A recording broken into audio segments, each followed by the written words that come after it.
Oh, I know you're going to say that. Okay, this Friday night, y'all definitely want to come. Got a special service this Friday night. Elder Winston is not ministering this time. He got Sunday. So come this Friday night. We got a special. He fainted. I heard a plop.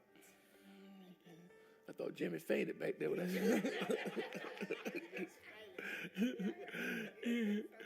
Yeah, I'm just playing, maybe.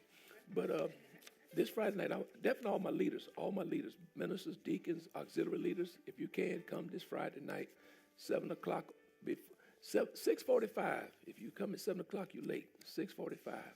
We got a special service this Friday night, so I definitely want you to come. All right, get your Bibles. We got so many scriptures here. I got a whole bunch of scriptures here. I think it's going to bless you. Everybody in here going to be so much better when I get through this message here. All right, Jeremiah 29:11. Jeremiah 29:11. Philippians 3, verse 12 through 14. Philippians 3, verse 12 through 14. You know, this is a blessed church. It really is. Sometimes I listen to other folks. I was around a group of pastors Tuesday night. Most of them are Caucasian. We meet once every 2 months. And they be dying for me to come. They want me, Ellis, you gonna come? You gonna be there? Man, I don't feel like driving way out there, but I go. And they just get excited when I get to talking. They say, they go around the room. Tell us about yourself. Tell us, everybody tell you about. Pastor, you go last. You go last. We want you to go last. And so, I went last, and I'm listening to everybody crying. The pastor's crying. Yeah, pray for me. I'm just barely making it. I said, my God. And one looked like a serial killer. He was just staring at all this. I said, he a pastor? Yeah, I'm Pastor. His name was Pastor Randy. I thought about it.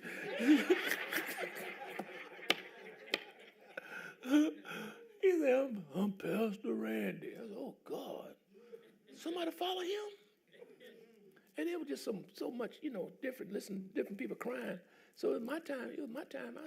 I said, well, I thank God I ain't a sinner no more. I used to have stress I ain't had no stress when I was a sinner. That's how I start my stuff off. Everybody talking about, what you want us to pray for? I said, I don't need no prayer from y'all. It was about 14 of us. And I said, I don't need no prayer from y'all. I'm good. And so the guest pastor said, that's why I wanted him to go last, because I know he won't speak his mind. I said, when I was a sinner, I ain't had no stress. I cussed everybody out. Cussing was fun. I just cuss and drink. I ain't no stress. I said, now that I'm a Christian, I say, I can't cuss and I can't drink. I said, but I'm feeling good. I said, I'm still telling people off. I'm just sweet about it. So they said, yeah, Pastor Ellis, you don't play. I said, yeah, I don't play. I made them think that way. All right, Luke the 9th chapter, verse 62. Luke 9:62. I did call Philippians 3:12 through 14, right? Yes. Yeah, okay. Isaiah 43:18 and 19. Isaiah 43:18 and 19. Thank y'all. I want to say thank y'all to those who travel so far to come to church. Some of y'all travel so far, and I really appreciate y'all traveling over 20 miles. We ain't talking about 2-mile people. We talking about 20-mile people. Appreciate y'all sacrifice. Somebody said, well, I traveled 2 miles. You don't understand how hard it was to get here. I appreciate you too, dear. Okay. Genesis 19:26. Genesis 19:26. Genesis 19:26. And also Hebrews 11, verse 8 through 10. Hebrews 11, verse 8 through 10. I want to talk about, as a subject, forward thinkers. Forward thinkers. How to be a forward thinker. Sometimes, many of us are the way we think get us in trouble. And then sometimes many of us, we hang around people who don't know how to think forward. And then some of us, we're always dishing out information, trying to help somebody over and over and over, and that kills your forward thinking. If you ain't careful, you can drain yourself always helping somebody, and then you don't replenish. And then sometimes you don't be around people with wisdom to gain wisdom. If you ain't careful, you can get so familiar with a person that you don't realize how valuable they could be in your life. Yeah, let me say that. If you can be so familiar, just like a child to a parent. Parents, you've been on this earth, 20, 25 years longer than the child been living. And you done experienced light bill due, water bill due, gas bill due, peas, greens, tomatoes, you done experienced they ain't got no food in the refrigerator. You done experienced the car ain't got no gas, you ain't got no money for gas. You done experienced, I don't know what I'm going to do. And so you done went through something, and here's this old 10, 12, 14-year-old child with all his lip trying to tell you something, and you like, child, listen. But the child's so used to you. Make sure they cold, brothers. The child's so used to you as a parent, the child they just take you for granted because you supposed to give me food. You supposed to help me. And so you try to teach a child how to save money, spend money, how to use money, manage money, and they look at you like, well, no, I want buy me some $300 shoes. And wait a minute, your rent $300. Well, who I supposed to pay? Well, you wish your rent was $300.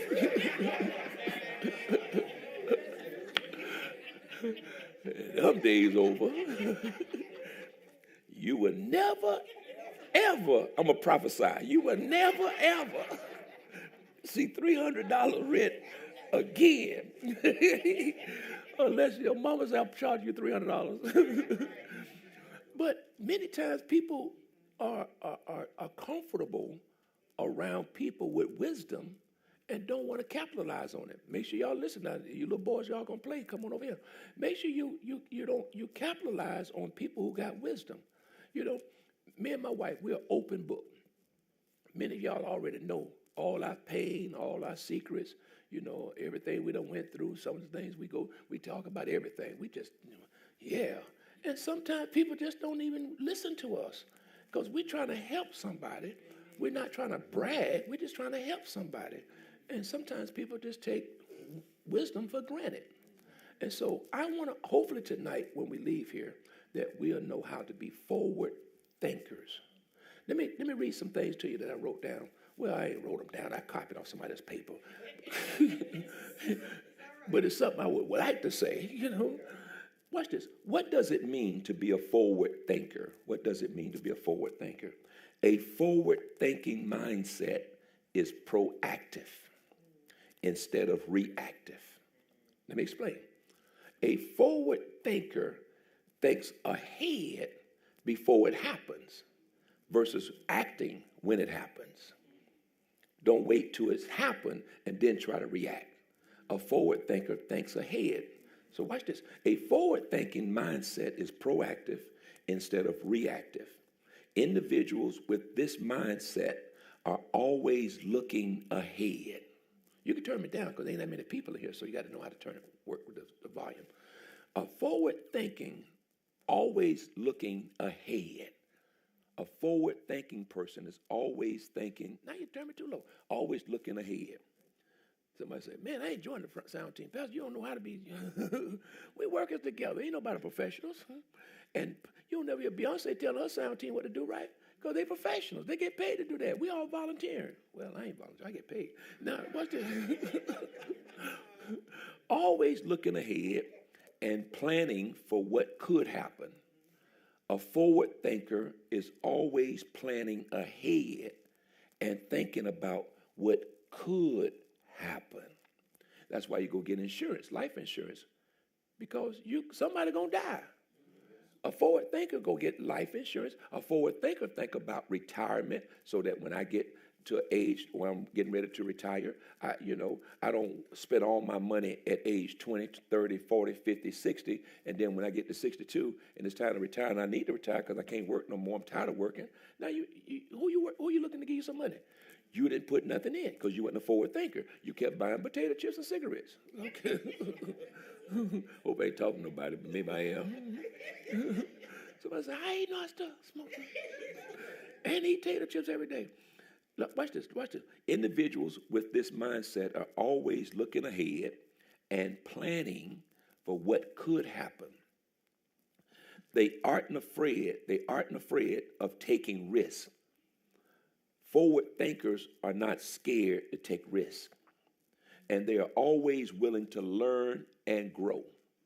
Forward thinkers are not afraid to listen to somebody or read from somebody, learn from somebody, so that they can apply it to their life. So if you see somebody who has a wonderful marriage and your marriage shaky, you want to learn from them so you can have a better marriage. If you want money, so you learn from somebody who has money.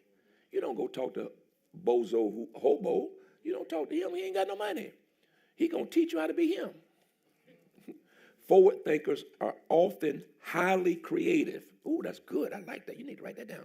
Forward thinkers are often highly creative and open-minded. They're willing to listen to somebody. Have you ever been around your child and you try to explain something to your child and they out-talk you? You say, hey, you need to learn how to, I know. Why you got to keep saying it over and over? You don't know. That's why I'm talking to you. And then you, with your wisdom self, get frustrated and walk away. Now that child dumbfounded because they didn't take time to learn from you. All right? Forward thinkers are often highly creative and open-minded when it comes to problem solving, which allows them to discover new ways of doing things. Open-minded people, forward thinkers, are willing to listen and grow from other people. I'm open-minded to learn something I never learned before. Okay, good to see Hector in the house. Hector has a business. I look at Hector's life. He was working for Spectrum. Once upon a time, you were working for Spectrum in customer service. Hector married the right person. That's also key, having the right person in your life. Yeah, hey, praise Lord, Hector. Hector said, hallelujah, thank you, Jesus. Hector was broke and broke in. But the right person in his life gave him some wisdom, showed him how to be a forward thinker. Now he owns his own business, live in Puerto Rico, and have a business in America. And come and go as he please. But you got to be willing to listen to somebody who can tell you how to be better. Many of us, we just listen to ourselves. Who have you spoken to in the last 30 days to tell you to do something different? Who have you spoken to in the last 3 months to tell you to do something different? If you ain't careful, you'll just go, and your life today is the same as it was last year. Nothing has changed because you have not listened to anybody. All right, forward thinkers are often highly creative, open-minded when it comes to problem solving, which allows them to discover new ways of doing things.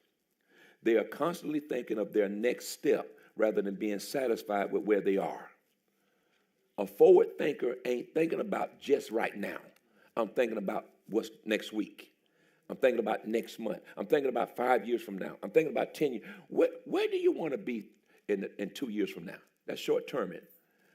Now, you got in your head where you want to be. So now that you got in your head where you want to be in the next 2 or 3 years, what are you going to do to get there? And once you accomplish that, what's your next goal? What's your next desire? See, sometimes people want to retire, and when I get 62, I'm going to retire.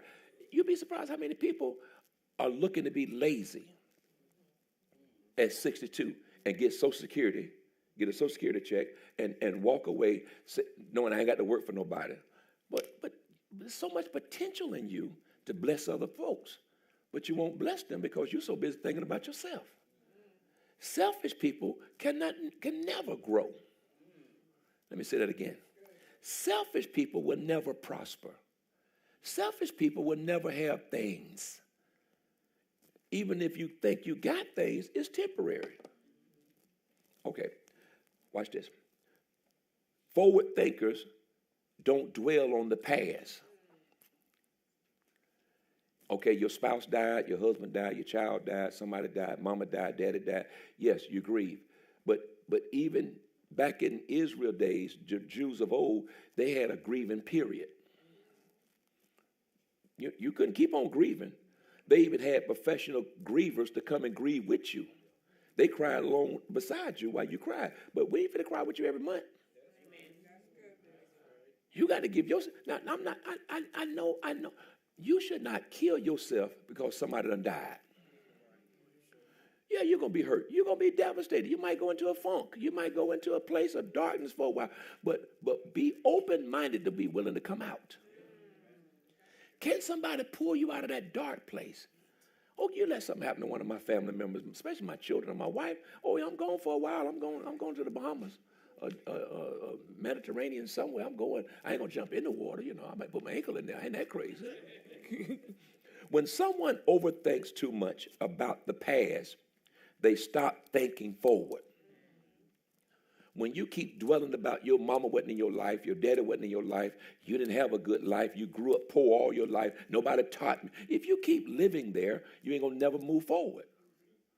When will you stop blaming your past for your current events? When someone overthinks too much about the past, they stop thinking forward. Okay, you just saw Hector. You don't mind if I tell you business? I'm going to tell it anyway. Okay, Hector been married. This is your second wife, right? Huh? I like the way he talk. I like the way he talk. Hey, that's all right there, Hector. Hector had a straight face. I'm a forward thinker. Laughs. Okay, Hector's second wife, right? But he's more appreciative of this wife than the first one. Now, I'm not trying to throw his business under the bus, which I already did. But now watch this. Hector is he was a forward thinker. Now, what if he'd have stopped at wife one and just say, I'm through with women. I ain't going to never get married. But somebody had to convince him, hey, I can help you. I can love you if you let me. That's the key. Will you let somebody help you become better? You have not arrived. Can I say it? I have not arrived. I am not there. You have not accomplished it yet. Only 3 people said it. Say it again. I have not accomplished it yet. If you still breathing in the next 30 seconds, God got more for you.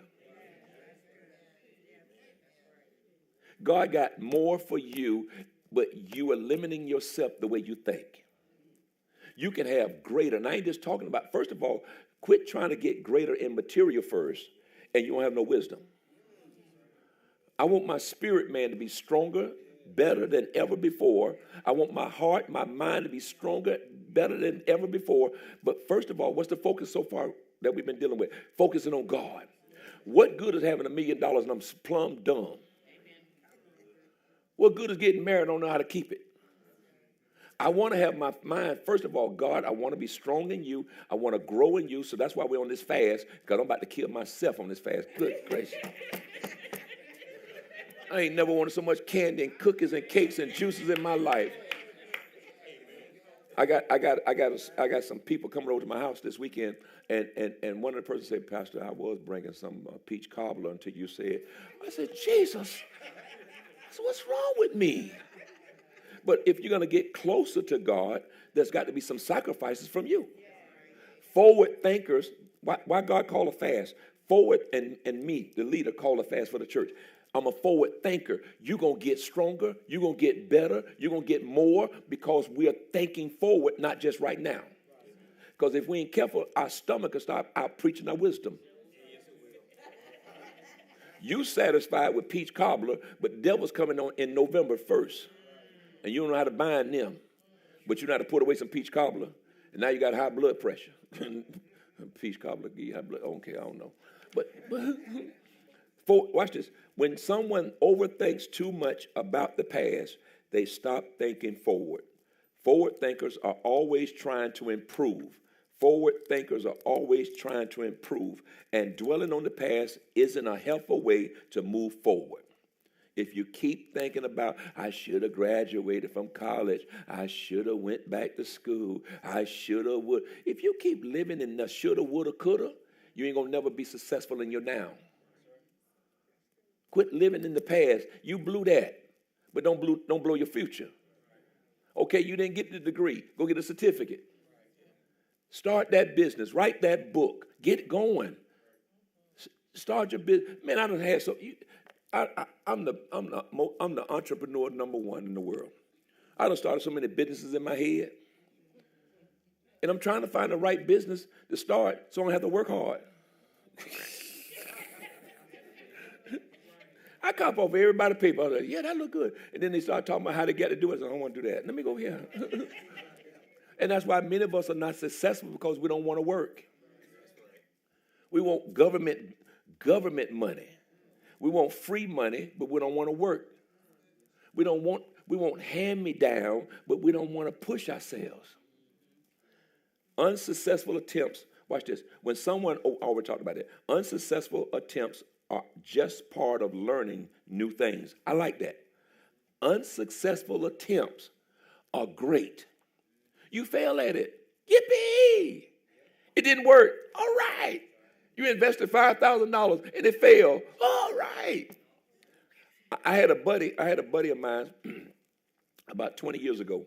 He invested $1 million to start a business, a shoe business, him and his wife, and it flopped. And I said to him when he was telling me, because he didn't have no sadness about him, he was talking kind of happy. I said, man, you lost $1 million? He said, oh, no, I didn't lose no $1 million. He said, that was $1 million lesson. He said, now when I get $2 million, I know how to hold it. And now he's worth $12, $15 million today. But I looked at it as though you lost. It's how you look at something, because some things that you call a failure or other people call a failure could really be success. A bad marriage could be successful. A child going to jail can be successful. Ooh, I got quiet. Because all three of my children been to jail. All three of them. And all three of them ain't been back. But if they go back, bye. I'm keeping my sanity. I'm not going to allow my children to put me in bondage. You chose that life. We chose you how to live. Come on, parents. I done chose you how to live. You ain't got to worry. Every child going to try something crazy. Every child got to run from the law at least once. So they can have a testimony. Now, if your child get caught, then that child ought to say, I ain't good. I got caught. I went to jail too. I got caught. I said, man, this ain't for me. Getting locked up in a cage, this ain't my calling. Unsuccessful attempts are just part of learning new things. It's not worth getting upset over because it doesn't change anything. Man, I lost so much money investing in different businesses this year. I done invested a whole lot of money in different businesses trying to figure out where my niche is. And I think I know where it's, I know where it's at. It's right here. But I keep hearing everybody, you need to have a side hustle. You need to have a side hustle. So I got this side hustle in my spirit.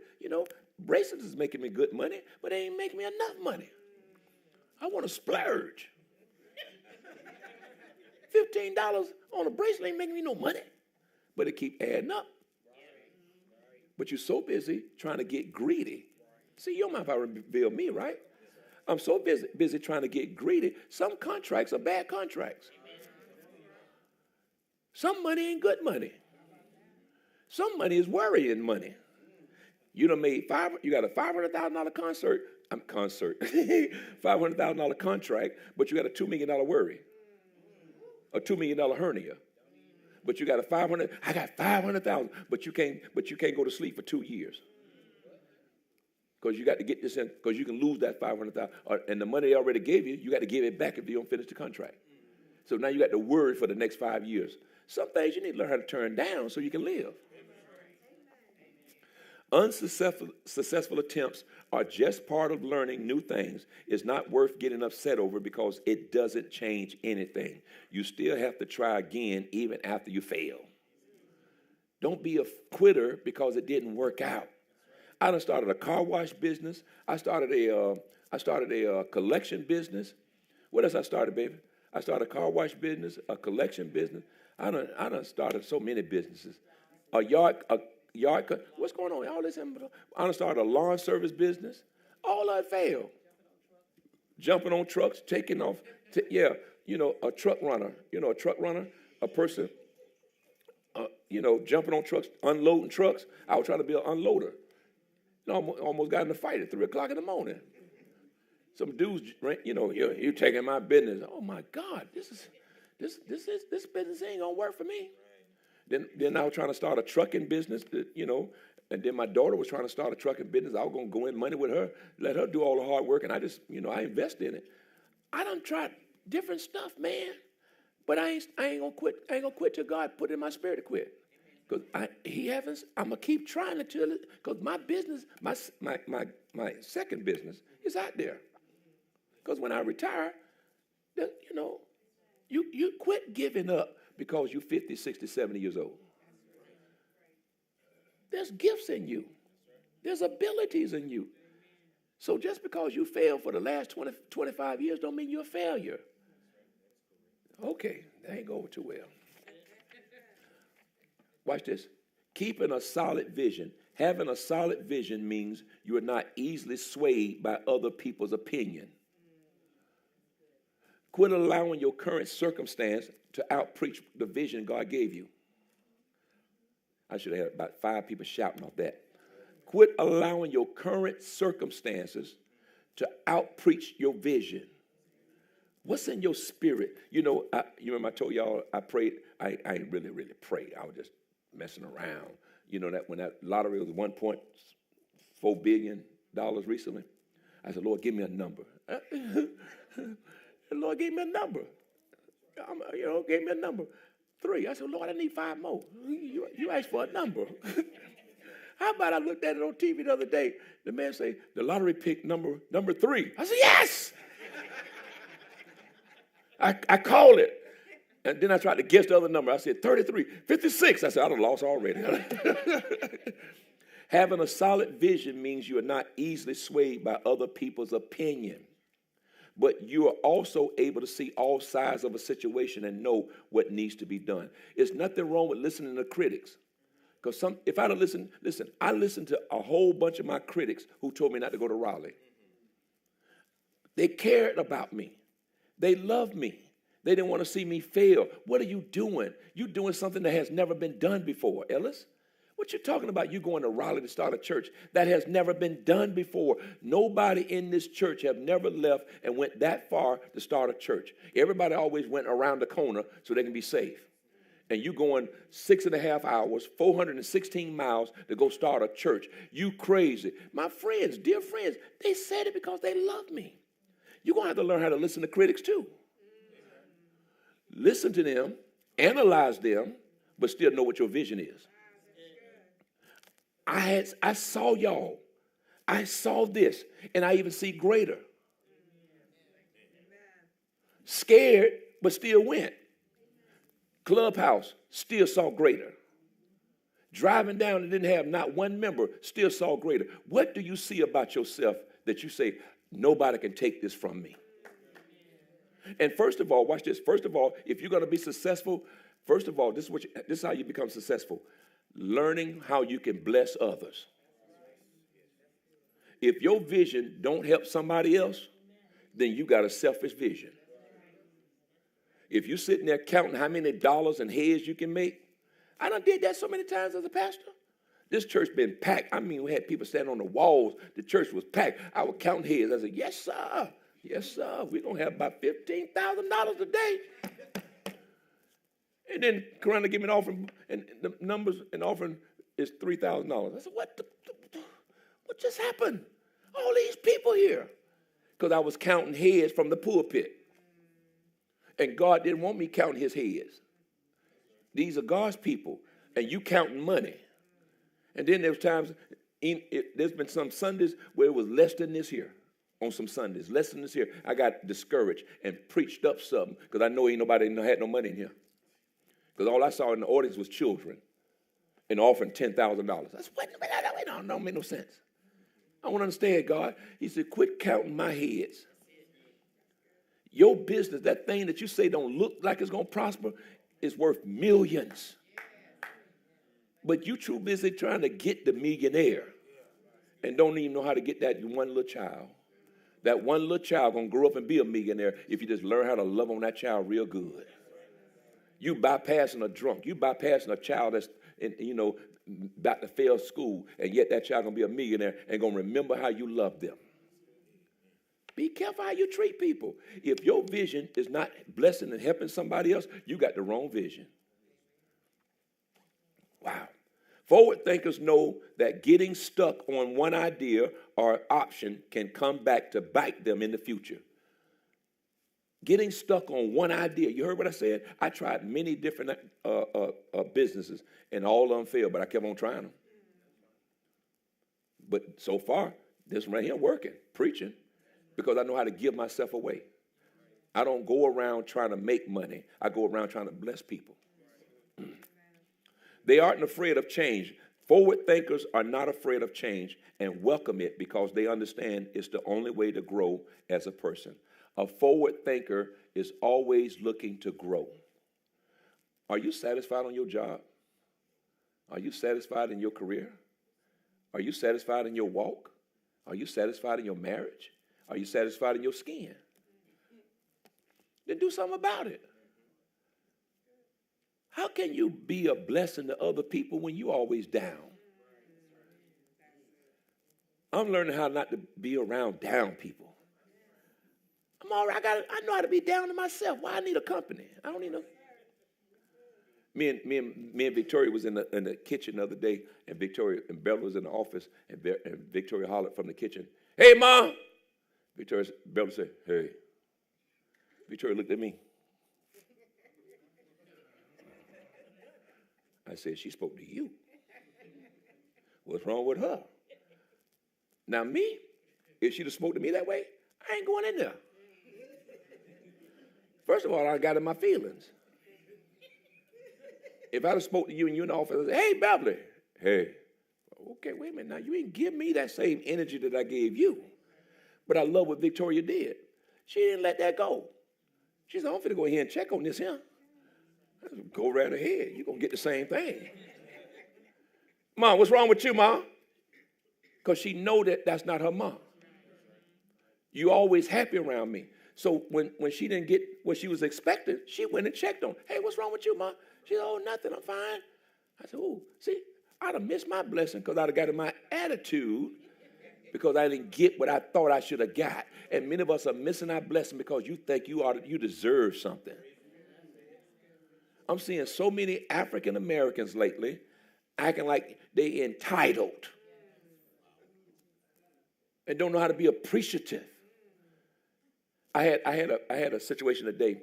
I scheduled a painter to come to my house on Monday. I called the painter on Monday. "I want you to come Wednesday, today. I want you to come at 8 o'clock so he could be finished by at least 3 or 4. So I can come to church on time." Okay, 8 o'clock. He said, "I'll be there 8 o'clock. 8 o'clock came, no show. So he texted me, "I'll be there at 9 o'clock. Okay, well, all right, I'll have mercy on 9. So I went walking and came back, and as I'm coming back, I get a text again. "I'll be there at 9:30. Okay, I'll let 9:30 slide. Then I get another text. "I'll be there by 10. Okay, I'm getting hot. Then he texts back, "I'll be there by 11. Oh, you know. Back in the day, I ain't had no stress. I got a little stress now. So now he tell me he going to come at 11. So I text back. I call the company. I say, "Hey, man, I don't like this." I said, "You already done charged me, but I want my money back because I don't like the fact that you done cancel out." So they're going to get mad at me. "Well, if you cancel out, we're going to charge you $50 because you canceled out before 10. Wait a minute. I'm texting you at 9:30 and telling you to cancel. I know it's before 10. Your policy says 10, but your man said 11. So I text the guy that said he going to come at 11. I said, "Hey, man," I got people coming to my house. I said, "I really need you to come by right now and paint my house." He texts me back, "You need to contact customer service. I can't help you no more."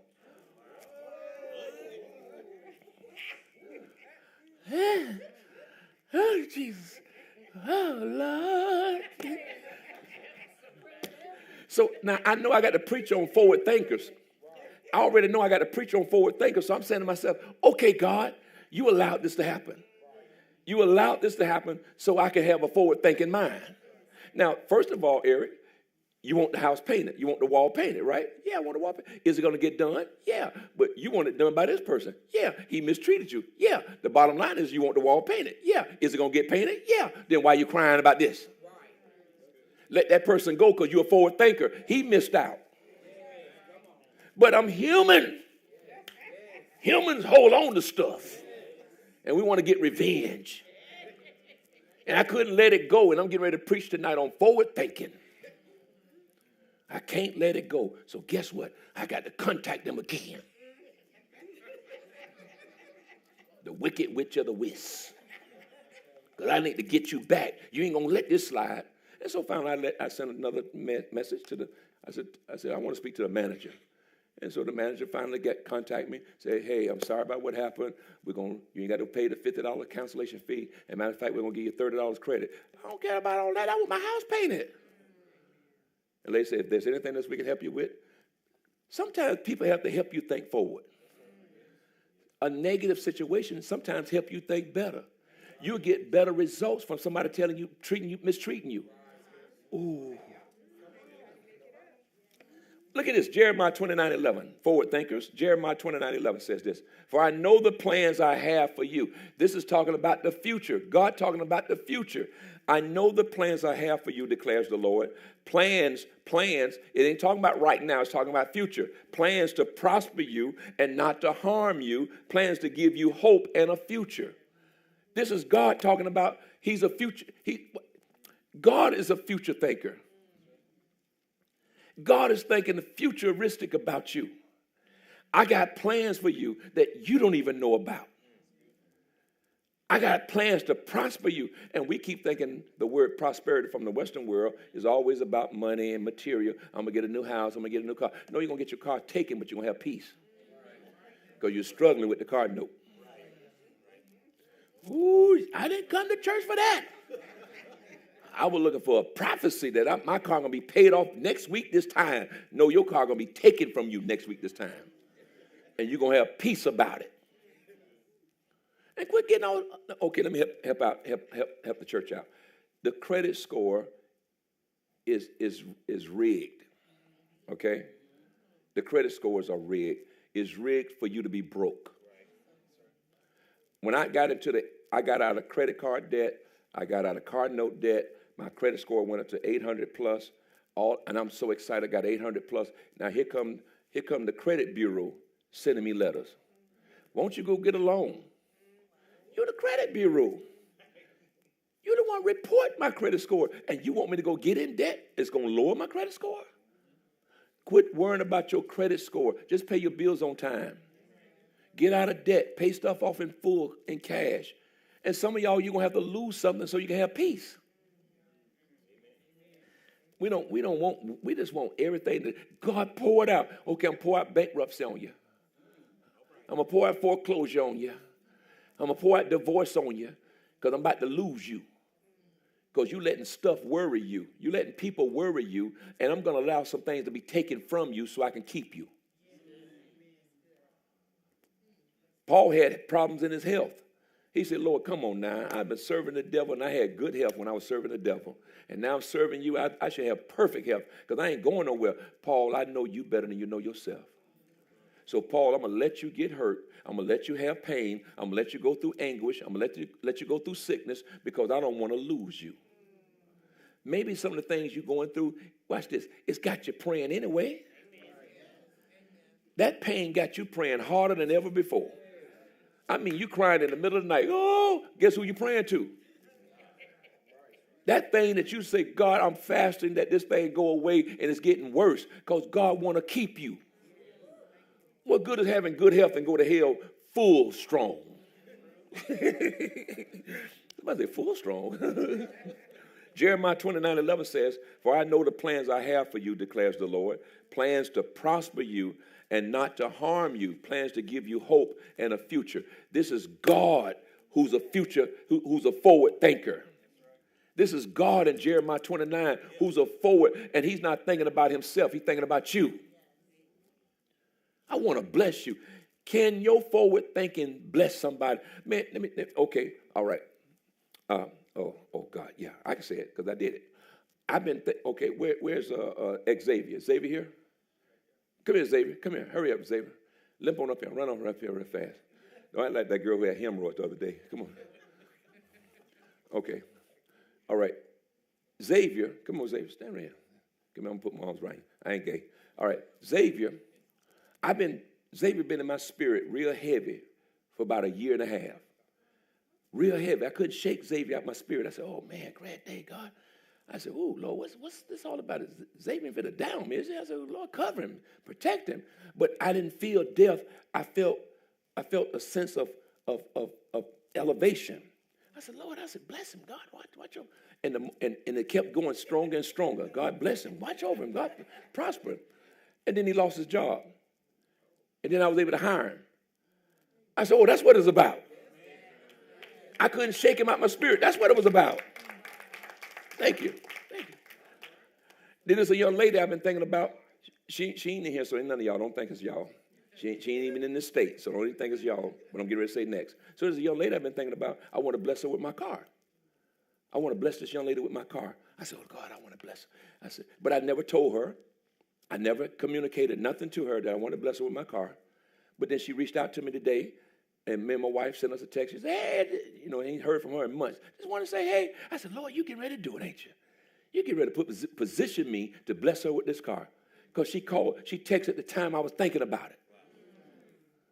Then I got a young man I've been thinking about. Now, he is in this state. There's a young man I've been thinking about. I said, Lord, I want to bless him with my truck. I just want to bless this young man with my truck.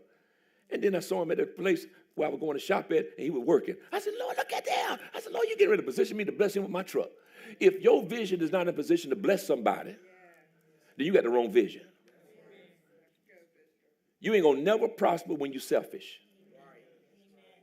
You got to think about others, how you can be a blessing to others. If your vision, if your ministry, if your business is not incorporating how you can help somebody, learn how to give stuff away. I make a lot of bracelets, and most of them I give away. I give them away. And I don't make bracelets to give away. I make bracelets to make money. But I realized blessing people. And then sometimes people will buy a bracelet that I know ain't worth nothing but $2, and they give me $130 for it. I said, man, I got to make you buy 5 more bracelets. He said, no, I want to bless you, sir. I said, look at God. Something that's cheap to you, somebody say that's valuable to them. Your vision is valuable. Oh. Philippians 3:12. Philippians 3:12. Philippians 3:12 said this. Not that I have already obtained all this or have already arrived at my goal, but I press on to take hold of that which Christ Jesus took hold of me. So look at what Paul is saying here. It's not that I have accomplished what's in my heart, but I'm still going to press forward. I'm not going to give up because there's something in my spirit that I can help and bless. Oh, God. I thought about the leaders when I read this part right here, when I read Philippians 3:12. How many of our leaders in this church think about how they can bless the church? How many of us think about, oh, my God, Pastor Ellis always pouring out to us, but how can I not sow no money to me? I ain't talking about don't sow no money to me, but if you want to, I ain't gonna turn it down. But what creative mind do I have to help expand the ministry that I'm a part of? If you're always thinking about your house, see, when I come to church, whether ministering or just coming to church just to work, or I always walk around, I'm always paying attention to God's house. I pay attention to the small stuff. There's a lot of things I see that I don't like. But I want God's house to look good because I've been taught, take care of God's house and he'll take care of your house. And so since I've been having that mindset, me and my wife had that mindset, we seeing a lot of things being taken care of at our house. I said, oh, my God, we bought this. We paid for that. How do we pay for that? How do we do that? Because God see how you take care of his house. Do you have a vision for God's house? He going to have a vision for your house. Okay, Chavis, I'm going to throw you on the bus and baptize you at the same time and then raise you back up and kill you and then put you in a figure 4 Nelson. Now watch this. You got a dancing ministry, right? You got a dancing ministry. Okay, why that dancing ministry got to make you money and not give God glory? How about I take the gift that God give me and donate it to God? I hate to use that word donate because sometimes donation also means refund. But I'm going to give God what he gave me. I'm going to take over the youth dance ministry. I'm going to bring my gift and give it to God. Who knows what you may do on the side for God, that God got that one little lady who got 5 children and give all them children to you. We had a young lady. When I did the youth night out, the girl, Eric Locklear's wife, sister, she said, "You going to do a youth night out?" I said, "Yeah." I don't even know the girl. Just met her. And she was just as bubbly and crazy. And she said, "You got a van?" I said, "No, I ain't got no van." She said, "Oh, man, you need a van. I got 10 children I can bring to you." I said, "Oh, my God." Now, they wasn't her 10 children, so she brought 4. She brought 4 kids. Now she's going to take our kids and take them to the colleges this Friday night, or this Friday or Saturday or something. Okay, you don't know who you may be talking to that can be a blessing to you. Quit mistreating people. Me and my wife, we went walking around this lake. We go walking around this lake. It's 2 miles long. And so, me and Pastor Baker, we went to Israel last year. And so there was one particular man on this trip to Israel. He didn't speak to me. He didn't talk to me. He ignored me the whole trip. So I got in my feelings in Jerusalem, in the Holy Land. And I ain't talked to him either. So he acting all strange and different. So I saw him walking. Him and his wife was walking on the same trail. I said, I'm going to make him say something to me. I took my glasses off. "Hey there, how you doing? You remember me?" Hey, man, he talked to us for about 40 minutes, didn't he, baby? He didn't want to stop talking. And so I told my wife, I said, that man ain't talked to me the whole trip. She said, "What?" I said, "Yeah, he ain't talked to me the whole trip, but now he want to talk to me. You had an opportunity to get to know me last year, but you ignored it. How many people you ignoring right now because you don't think they're important?" And then he telling me, I went to Europe, and we went to Italy, we went to France, and we went to Germany. He telling me all the places he went. I said, "Oh, man, that's awesome." I said, "Me and my wife going to Charleston." Guess what? He done went farther than me. But then he turned around and said, "I want to go to Charleston." Oh, so I got something you want. The person you ignored got something you want. He said, "Well, you staying in Charleston." I said, "Go down to the Charleston place. A little expensive, but it's a nice place. Very nice. You enjoy yourself. Go around the corner on Meeting Street. Get you a nice restaurant." He was eating but you were bragging about Germany. You were bragging about it, all the places you've been. But this little boy you ignored for 2 weeks, I got something you need. A place you ain't never been to. Now I got to give you some information. How many people you ignoring right here in church because you don't think they nothing? Philippians 3:12 says, "Not that I have already obtained all this or have already arrived at my goal, but I press on to take hold of that for which Christ Jesus took hold of me." So I am still pressing. What gifts do you have that you are not using for God? What gifts are you using outside the church that you don't use in God's house? The very place that's feeding your soul, you don't even sow it back into it. Your dollar don't do nothing for your soul. Let me say that again. Your dollar, "I done gave my tithes and offering, so I'm good. I ain't got to do nothing for the church." Your money ain't going to help you when it's time to face God. Because God said he owned your money. All you did was give God what belonged to him.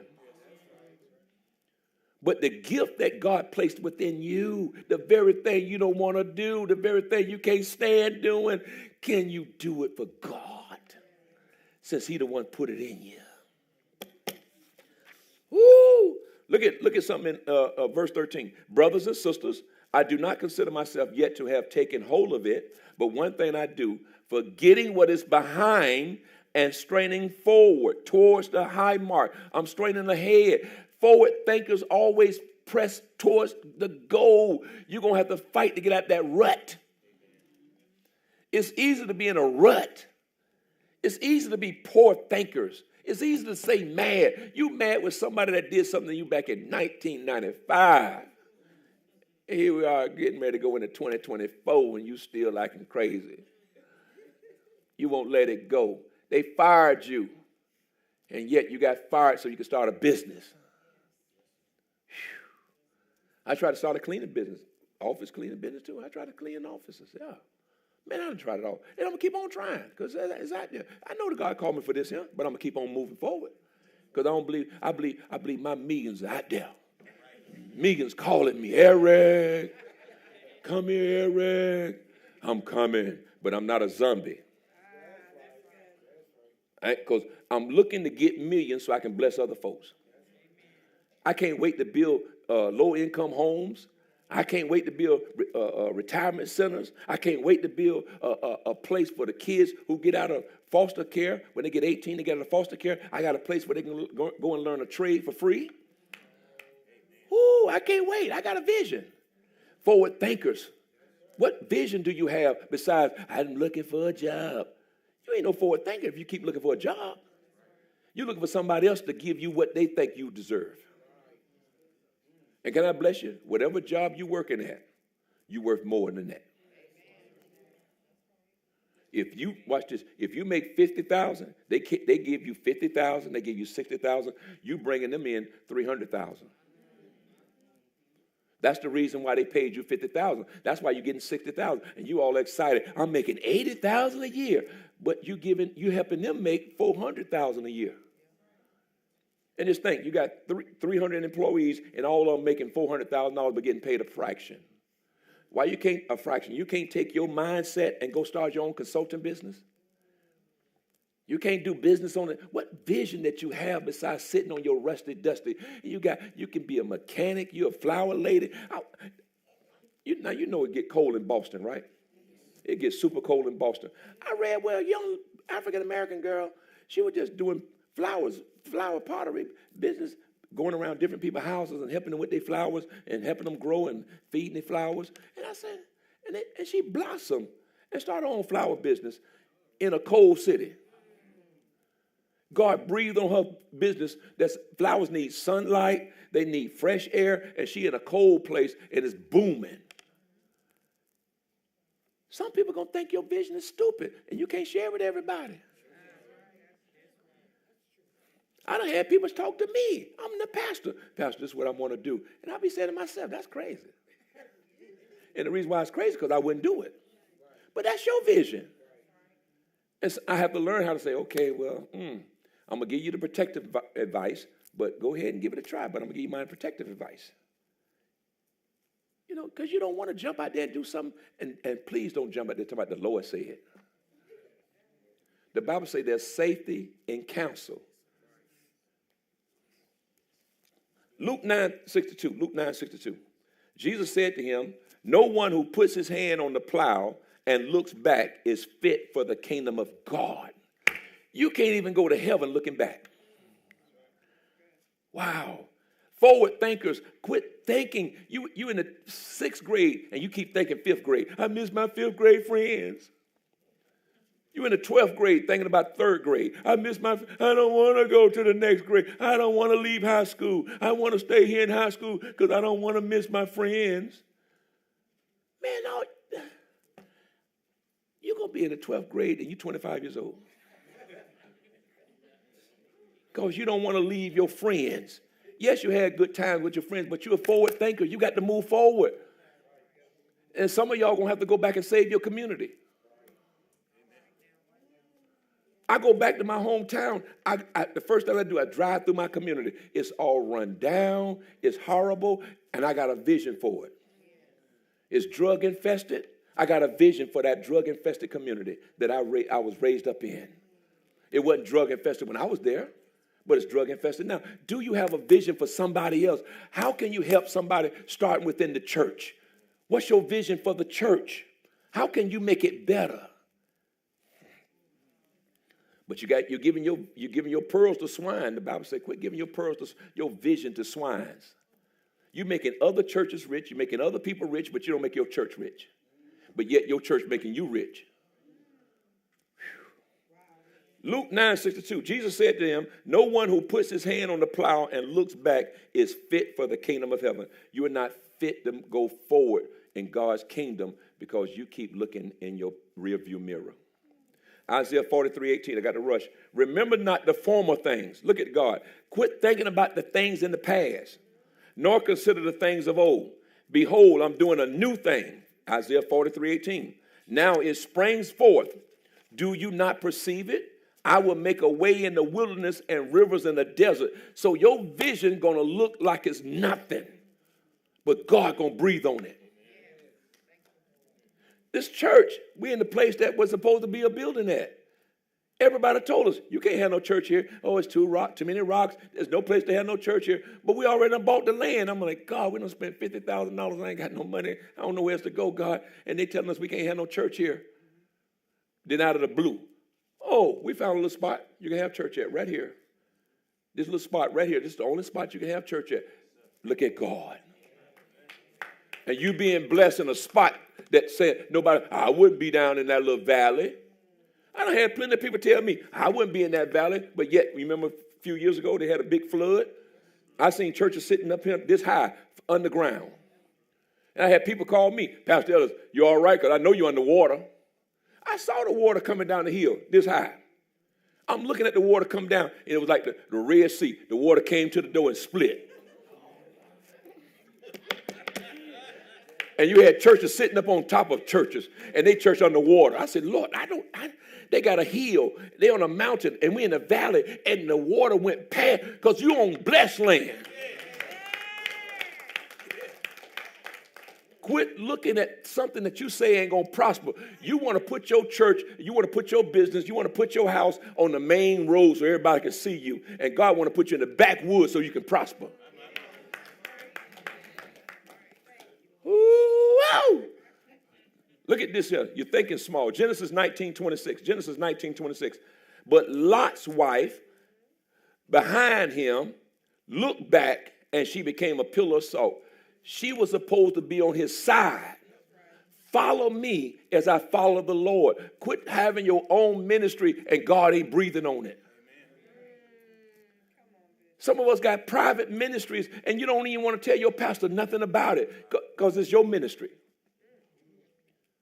You got 2 or 3 people flocking to you and you won't turn them on to your pastor who's turning you on. That's just like you cheat. You got a wife and you cheating on your wife. So you cheating on your pastor. You won't tell your pastor nothing about your little side ministry so I can pray over it, so I can bless you. Everything I did, I let my pastor know about it. I wasn't fit to do nothing without my pastor knowing what I'm doing. I want to get his blessings. Lot's wife, the Bible says she was walking behind him in Genesis 19:26. She was walking behind her husband. And the husband, and God gave her instructions. Don't look back, look forward. Keep pressing forward. Don't turn around, keep pressing forward. But there was a lot of commotion going on. People screaming, people on fire. And Lot's wife decided to turn around. And God said, keep walking. And he's reaching for his wife. Hey, baby. And she ain't saying nothing. Hey, baby. Hey, honey. She ain't saying nothing. And I know he crying because he knows she done turned into a pillar of salt. And the place that they call the Dead Sea, me and Pastor Randy went to the Dead Sea. The sea's so salty, nothing can grow there. That's why they call it the Dead Sea. And they proclaiming that this is where she turned into a pillar of salt at. Because that's the only place that has so much salt in Israel is the Dead Sea. And here she is turning around. The Bible says she looked back when God said go forward. Don't turn around and hang out with dead friends who are going to get you in prison. They have a thing called accessory to a crime. Look at the boy that killed all them people over there in Hittenham. I was reading about that today. The parents say, charge the daddy too, because the daddy had the guns where it was available where the child can go get it. So charge him with accessory. When people angry, they want to see you die. You got to be careful who you hang with. Teach your children who to hang with. Just because they cool don't mean they cool. Your child, let them be nerded. Let them call your child nerd. Tell your child it's okay to act like and look like a nerd to them. Let them pick at you. Let them talk about you. Let them talk about your mama. You just keep being smart because you're going to have to bail them out of jail one day. Bullies ain't nothing but future crooks. Because you're trying to blend in. They want to talk about you. Yeah, look at you. You ain't nothing. You ain't going to never make it. No. Let's just keep walking. Don't stop fussing and arguing because you're the one going to get caught. We had a youth night Friday night, and 2 of the youth was talking. And I said, hey, I'm talking. And then one of the youth was upset and hurt about it because they didn't want me to be mad with them. I wasn't mad with them. But the fact that the other child kept talking, it got them in trouble too. You got to be careful who you hang with. Especially in church. Watch this. You in church and you playing. Ooh, let's go over here. The kids over here, so let's talk about it over here. You in church, instead of listening in church, God will strike you down. Because the Bible says 42 children was picking at the preacher. Going on up, you little bald head, you little bald head. He bald headed. Picking at the preacher because he bald headed. And picking at him until the preacher got sick of it. Hey, Father, I cursed those children. Oh, so you think as a child you can't be cursed? And the Bible says, and 2 she-bears came from nowhere and started slicing and dicing. God will get rid of children. You know, in the Bible, the Amalekites had some children. And God told, he said, get rid of all the Amalekites, even the babies. Just because you're a child, a teenager, I got time. My mom and them, they need to go to church. I got time to learn about God. God said, I get you. You old enough to understand your ABCs. You understand JESUS. I see so many children want to come to me when they get in trouble with the law. Pastor, can you mentor me? Pastor, I love you. Pastor, I want to be around you. Pastor, can you help me? And then as soon as they realize they ain't getting in trouble with the law, jail. This little 15-year-old boy who killed those people over in Hittenham, they tried him as an adult. He's going to be in prison with grown men at 15 years old.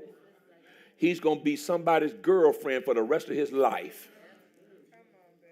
Since you like killing folks, kill this here. Because now you my girlfriend, you little 15-year-old. Because you think you cool in the streets, but as soon as you get in them prison doors and they close them doors, call your mama now. Mama. No, mama can't help you because you wouldn't listen while you was in church. We got kids who were playing the drums, dead. We got kids who were singing in the choir, dead. In this church. We got kids who was up here dancing on crack and drugs. Don't want to listen. As soon as trouble comes, now all of a sudden you want to start crying. Tears can't get you out of trouble. Hebrews 11 and 8. I'm going to let you go home because you're mad or scared one. By faith, Abraham obeyed when he was called to go out to a place that he was to receive as an inheritance. He obeyed to go to a place that he didn't know nothing about. And he went out not knowing where he was going. By faith, he went to live in the land of promise, as in a foreign land, living in tents with Isaac and Jacob. He went and lived in tents. He lived in a poor place. And look at Israel today. It's a rich place. Do you want to leave an inheritance? Or why are you trying to spend all the money now? I ain't leaving that for my family. That's an ignorant thinking. I want to leave something for my wife while she's crying, she can still live.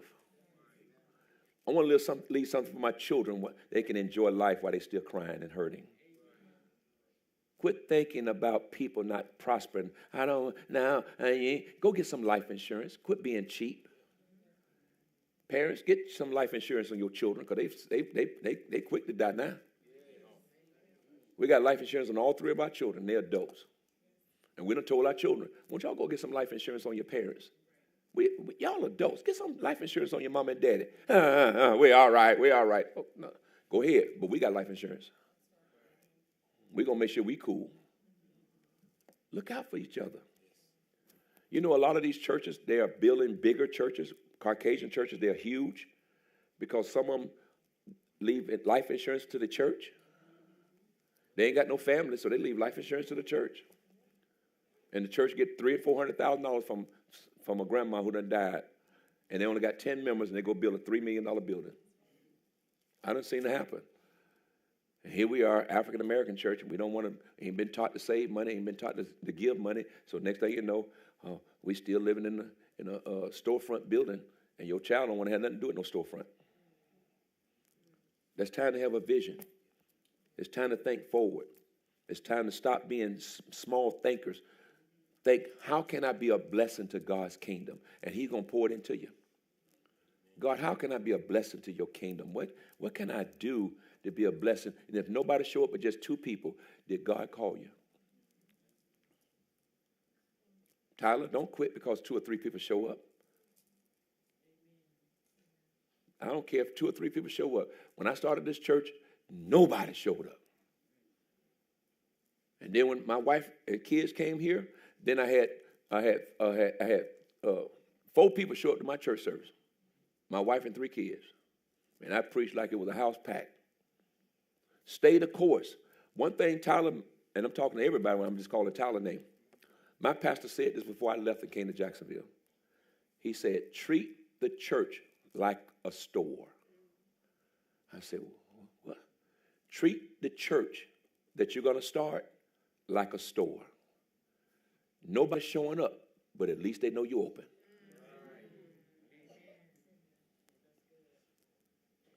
And I had church. That's how some people started joining the church. It was snowing outside and ice outside, and I still had the church doors open. And people started walking in off the streets, coming into the church. Because they say, I know you were going to be open. Everybody closing down, but I knew you were going to be open. Because we kept hearing about you open all the time, and nobody was in your church service. But we heard about you. I went and did my friend A.B. funeral about a month or 2 ago, and 2,000 people was at the funeral. 2,000 people was at the funeral. And the pastor I never met before in my life. And the funeral director, he said, this is Pastor Ellis. He's going to be doing, oh! I got scared. What's wrong with him? Oh, big guy. Oh, you Pastor Ellis? Well, I don't know if I should say yeah or not. I said, yes, sir, I'm Pastor Ellis. Oh, my God. Now you got 2,000 member auditorium. And you all excited about meeting me. He said, your name precedes you. The Bible says a good name. Quit trying to be popular in your pocketbook and your name suck.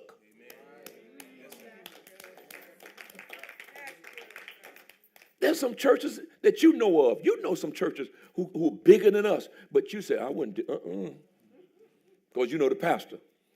Or you heard about the pastor. He said, oh, my God, you Pastor Ellis. I said, yeah, yes, sir. He said, oh, my God, your name precedes you. I said, what did they say? Because I know I'm crazy. What did they say? He said, oh, my God, you're doing great things. I said, my God, what am I doing? I don't even know what I'm doing. I want him to tell me because I forgot, what am I doing? Because I couldn't think of nothing. He said, man, it's a pleasure meeting you. Well, come to my office. What do you want? Take my chair. What do you want? You want some candy? You want some water? What do you want? Take my towel. It was a beach towel. I said, no, I'm good, sir. Do your name precede you? Are you reliable? Can we trust you? Can people trust you with their children? Do you trust yourself? We're on a fast for the month of October. No sweets, no juice, no candy, no cookies, no cake, no fried chicken, no fried fish, no fried shrimps, and no caffeine, no cigarettes, no coffee. See, as long as I talk about sweets and fried food, you're fine till I hit your house. Caffeine. I can't handle a cigarette, Pastor. Not for the month of October. You're focusing. This is the season of focus. You can't be focused with all this stuff in your way. And the fast going to make you hurt. But you're going to keep on praying. The fast going to make you hurt. Because I want that peach cobbler so bad this weekend. I've never wanted fried food more than I want it now. I said, God, I can taste Bojangles. And I ain't had no Bojangles in 3 months. God, I want Bojangles so bad. Your body, see, the devil and your body and the world is showing you how it's trying to pull on you like it pulled on Adam and Eve. You're seeing, hey, God showed me in the book of Genesis how the devil enticed, and the devil's still trying to entice us. So now that's fight. Take long walks. Pray with somebody. Tell somebody to pray with you. Listen to gospel music all the time. You cannot listen to no secular music, no soul music. You can't listen to no love music. You can't listen to no jazz music. Nothing but gospel music that's going to feed your soul. You're in a fight right now. So when you start praying for somebody, it's going to come to pass.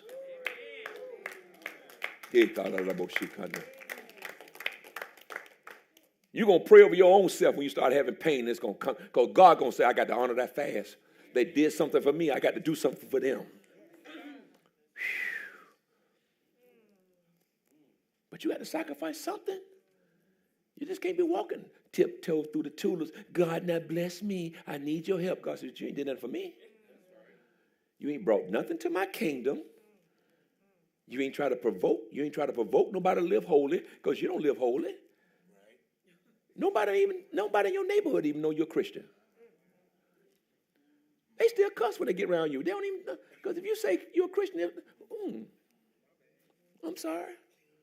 You don't even let nobody know you're a believer. I got a neighbor, he watched me. He watched me and told me, he said, and he still cuss around me. But he'll say, hey man, I'm sorry. My neighbor across the street, he'll cuss in a few minutes and still turn around, man, I'm sorry. I said, oh man, you cool. He acknowledged that he know I'm saved.